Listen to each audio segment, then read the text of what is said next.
When it comes to job opportunities, you could say that in this region it's really engineering and healthcare that are the main sectors. Of course, there are a lot of others as well, just like hospitality and chefs in restaurants and all these things. In many, you need to know a little Swedish, communication level Swedish. It's important if you want to have more access to the labor market that you are able to communicate in Swedish. Yes. When it comes to the health sector, it is a bit more tricky since it's a regulated profession. And you should take that into consideration in case you are thinking about the future here in Sweden. So starting your Swedish studies as soon as possible would be a good investment in yourself, I'd say. When it comes to engineering and IT, it can be a start in just knowing English, and there are quite some positions in that field. I think it's important that you have a long-term plan in your job search here in Sweden. For instance, learning basic Swedish would be one thing that really impresses employers. To get to know individuals, key persons in your branch would be another.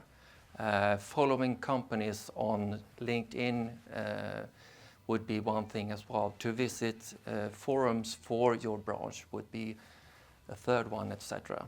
So just expose yourself for the chance of being lucky, to get to know the right people, to get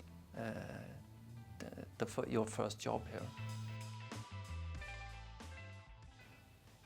Well, your mindset should be an open one, of course. You need to be very straightforward when you come to Sweden, ask direct questions to people in order to help you to get an interview, for instance. It's always an advantage, regardless of what kind of job you get. It's always an experience, and to be open-minded to jobs maybe not in your profile, but things that will give you experience, working experience, because that's very high regarded. You shouldn't be too choosy from a start, but you will come to your position faster if you have openness to what kind of work you are willing to do. Yeah, I think it's important to realize that when you're approaching an employer, it's not always you do it just in order to get a job. Sometimes you can do it just to get advice on this specific branch and so on that you're working in. It's one way of start building your network, which is of most importance in Sweden. Don't be shy to ask individuals in your branch for advice. More serious ones, it doesn't have to be like a mentorship. It's more like if you're interested in working in Sweden, they would gladly give you good advice on how to proceed in your job search. My basic advice concerning CVs and cover letters is to make it individual. If you send out 100 CVs to 100 employers, you probably won't receive any answer. If you have 5 or 10 target-made applications, you probably receive more answers.